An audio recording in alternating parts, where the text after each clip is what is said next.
Here we go!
Righteousness will prevail!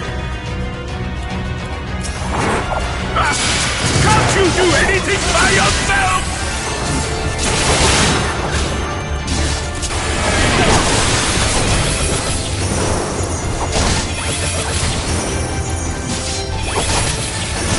Now I've got you.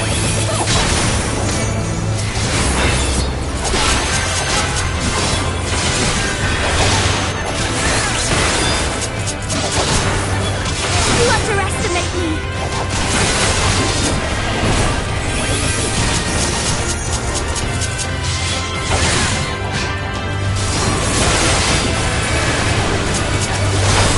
On guard!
if you will not be discouraged.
The end is near, my friends. We have found Vaulthry's hiding place. Unrepentant villains! Will you not be satisfied until you have brought disaster down upon your own heads? By your wickedness, you stand to gain naught but ceaseless conflict. Had you only entrusted fate to me, there would have been peace for all. You could have lived bliss in my eternal paradise, free from the burdens of conscience and purpose. Peace assumes many forms, and I do not doubt that you considered yours well worth the cost. I was even prepared to believe that the end might justify the means. Ignorant as I was, I had hoped that you might mend your ways and join hands with us. That we might strive together for the happiness of all. But no more. Your actions cannot be reconciled with your words. Peace for all, you say? Yet when you were threatened, your first act was to sacrifice your own people in order to save yourself. If your paradise can be rebuilt so long as you alone survive, it exists not for the people. It exists solely for your twisted pleasure. Hear me, Vaulthry. The people won't submit to your will, for we each have our own. I made a promise to a noble soul, a woman who saw fit to entrust me with her legacy, and I mean to keep it. Everyone who stands with us has something precious, something that they cherish and would die to protect. They know their own hearts. They know what they want for this world. And by lending their strength to our cause, they have spoken. No matter how hard you may try to bend the world to your will, we will never yield! Silence! Not another word! You presume to lecture me. Insolent worms. You will learn your place. With my true powers awakened, I will expunge you like the filth you are. Your demise will serve as a reminder to all that I am the zenith of mankind and Shinita both, chosen to rule over creation by right of transcendence. My very existence is virtuous. I am perfect, immaculate. He seems disinclined to grant us an audience. Find Vaulthry.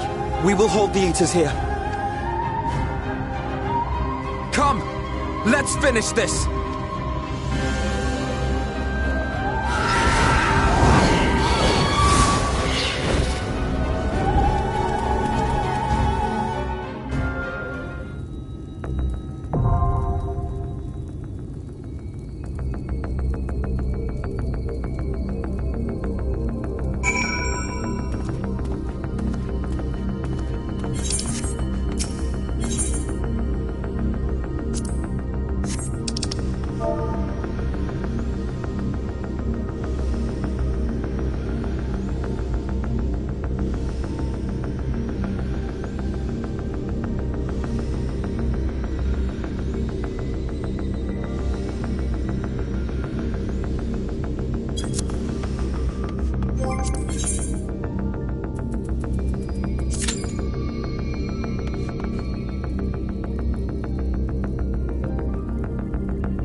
you so determined to die? One last chance, villains! Bow down and acknowledge your king! Your god!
the reckoning time!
Why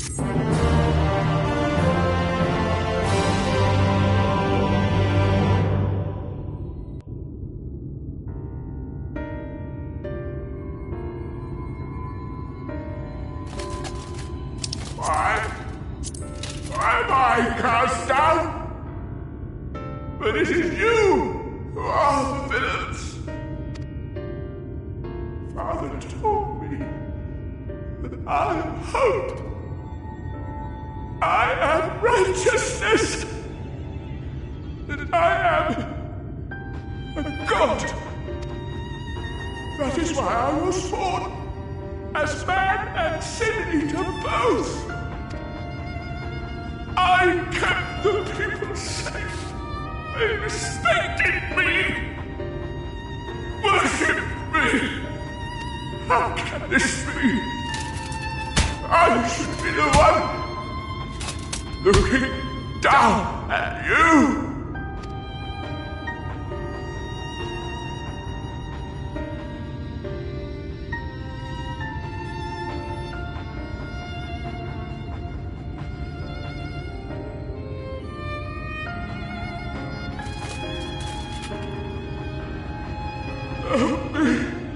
Damn you! I am your god!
Look! The sky!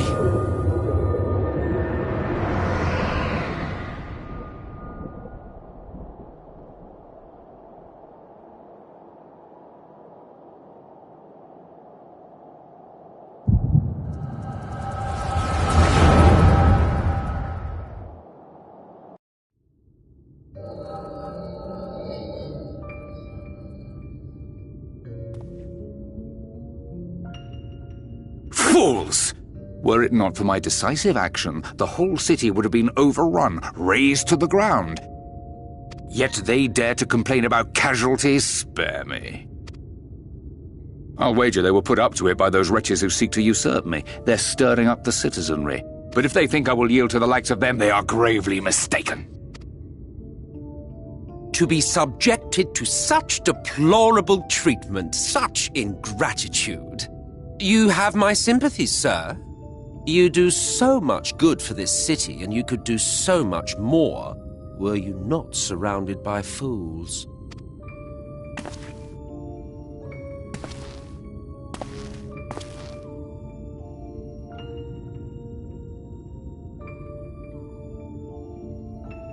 Who are you? You're not supposed to be in here.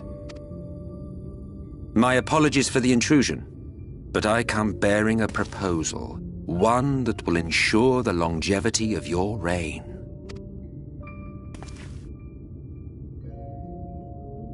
But give me the word, sir, and I will bring hither a light warden. By giving its power to the babe within your lady wife's womb, we shall create a transcendent being, a king to rule over all. And as sire to the king, your authority will never again be in question.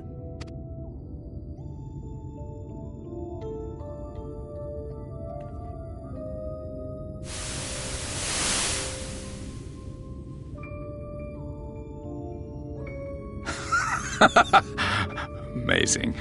Before my Vaulthry, they behave as docile pets. With this gift, my line should be guaranteed power for perpetuity. We shall rule the whole world. By all means, sir. United under Yulmor's banner, men will cease fighting and abandon their ambitions. Thus, they will grow fat and complacent, and in their sloth, seal your supremacy.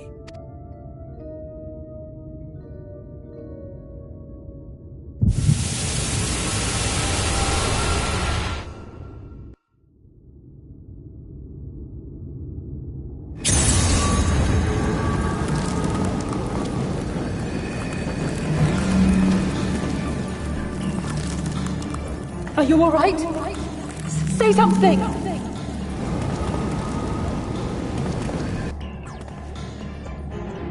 "12 Forfend. He cannot contain the light. He's beginning to turn. Urianger, if you've aught up your sleeve, now is the time."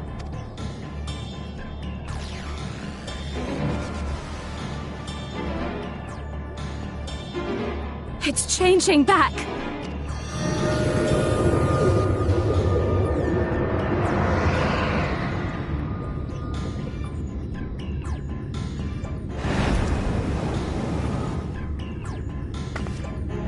The combined power of every Light Warden is too terrible a burden for any one soul to bear. And so I shall relieve you of it.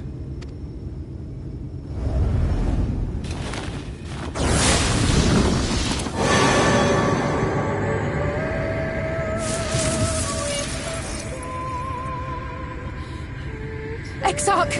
What are you doing?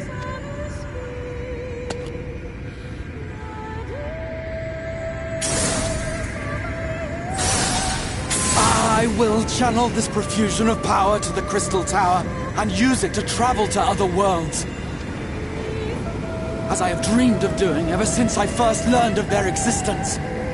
Who would choose to remain here in this dying realm when they might go elsewhere and begin anew? Not I. And thus did I use you. No, I don't believe you. It doesn't make sense. Damn you! We won't let you do with him as you please. Do not interfere! Please, I beseech you all, let him go!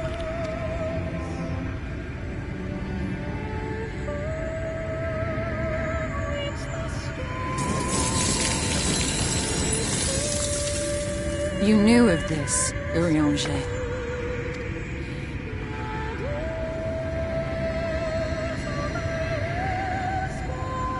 "'Tis all a fiction. Such vaguely defined acts of teleportation stand no chance of success. The Exarch will never live to see another world, as he knows only too well." Then, what does he mean to do? He means to take the light with him into the rift, where he will die. From the beginning, he intended to sacrifice himself to save our friend and Norvrent.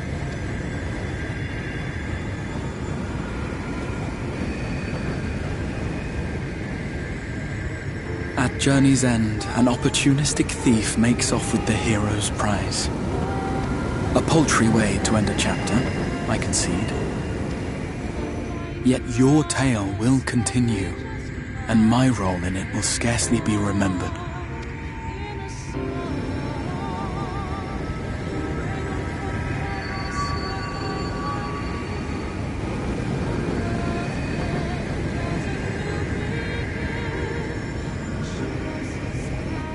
Worry not.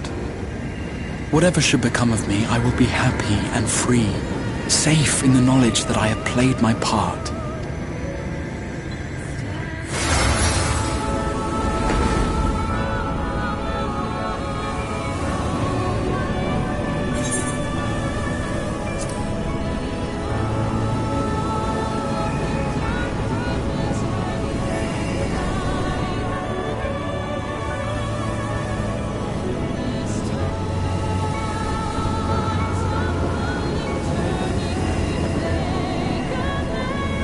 Thank you for fighting for this world, for believing. Fare you well, my friend, my inspiration.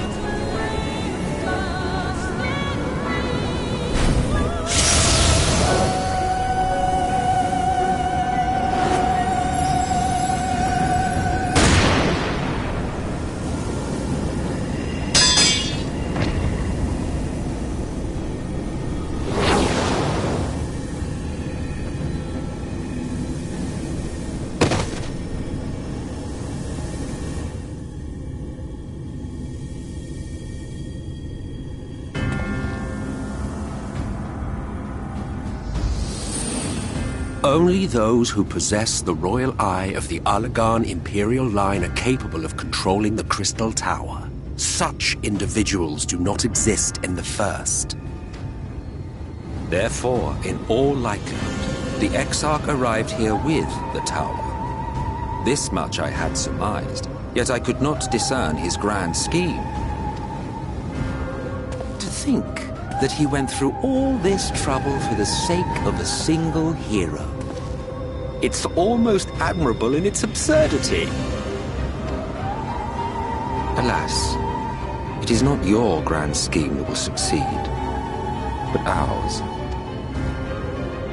You bastard! Stay put. Your friend is still alive, but whether he remains so depends on you.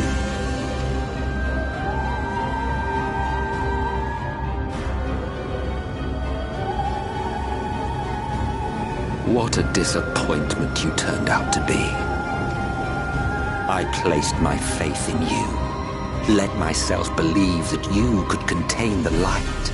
But look at you now, halfway to becoming a monster. You are unworthy of my patronage.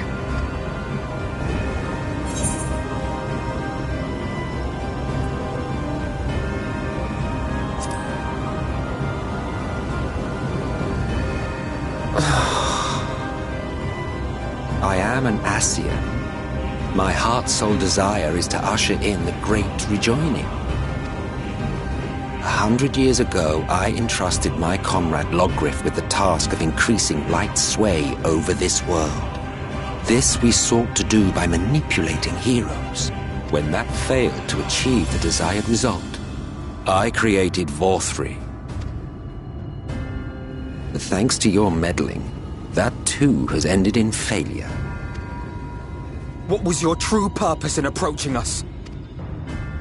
By your 12, boy, have I not told you before that everything I said was the truth? You were specimens by which I might gauge man's potential as it stands. I genuinely had an interest in you, genuinely considered taking you on as allies.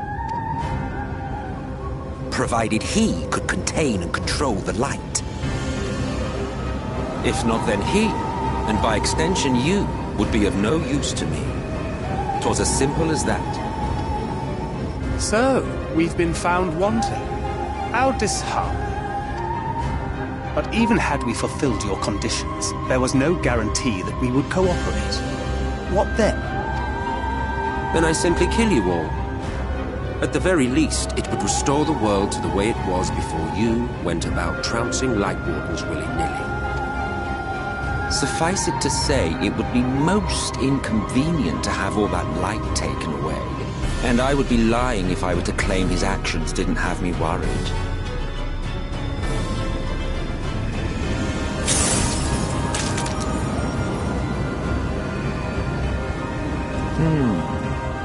You still retain your form and your senses. But you have all but become a sin-eater. Whether you will it or no, your mere existence will serve to engulf the world in light.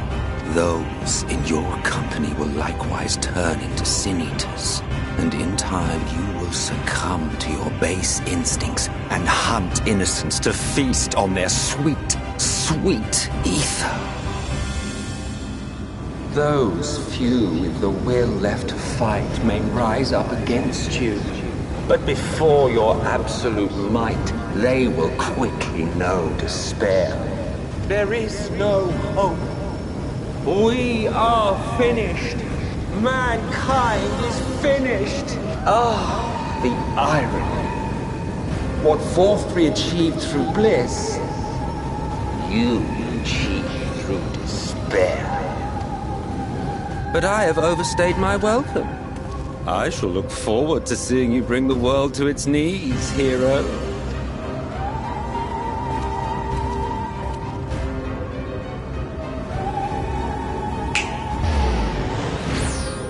Exarch! I have naught to show for all the time and effort I invested in you. He is a small token for my troubles. I did not expect that I could learn aught from man, but I may yet learn something from all the knowledge he had hoarded for his precious hero.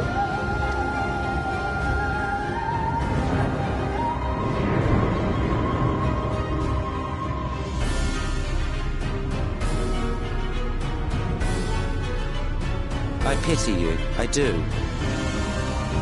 Your friends are now your foes. If you do not kill them, they will kill you. When it all becomes too much to bear, seek me out at my abode in the dark depths of the Tempest. There, you may complete your descent into madness with some dignity, far from prying eyes.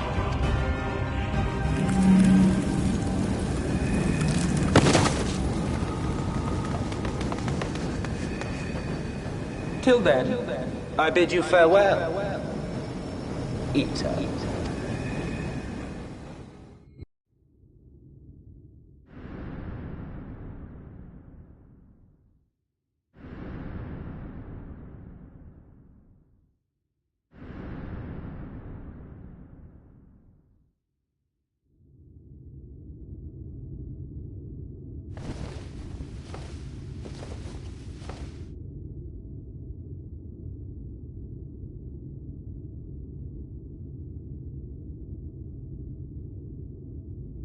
Ah, finally.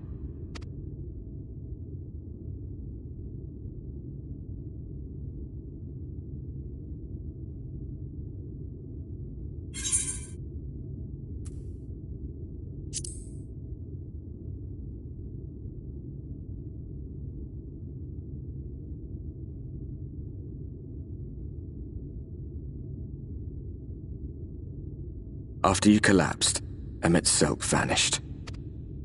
Then Reen did what she could to stay the raging of the light within your body. Thanks to her, you're still you, but she's only delayed the inevitable.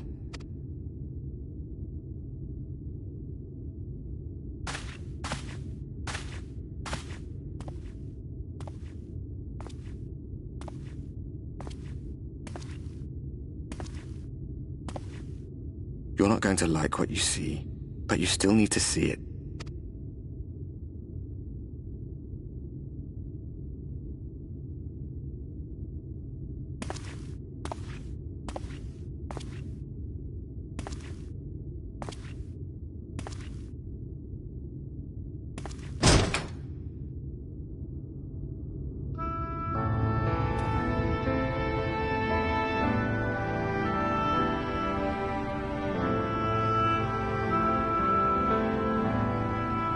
It's like this all over. The whole of Norvrat is shrouded in light again. And it's because of you, and the power you absorbed from the Wardens. No one knows but your friends. When they carried you down from the mountain, they told everyone waiting below that they didn't understand why the light had returned. And now they're out there trying to allay the people's fears, while searching for a way to save you.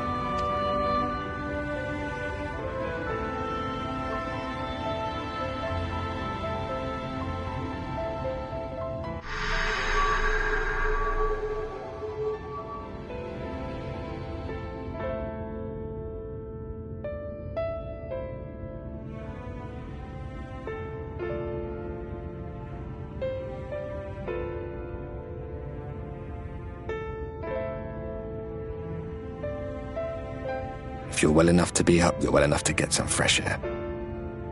Better that than stewing in here. Go on. Go.